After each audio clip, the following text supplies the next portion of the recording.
an integral part of a healthy lifestyle.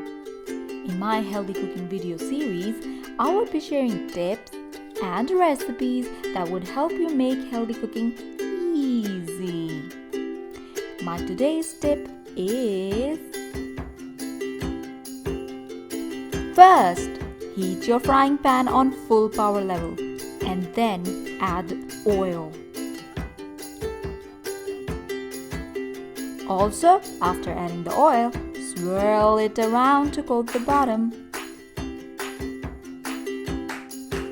With such a thin coating, you would be consuming very little oil in your cooking. Good for your heart's health, huh?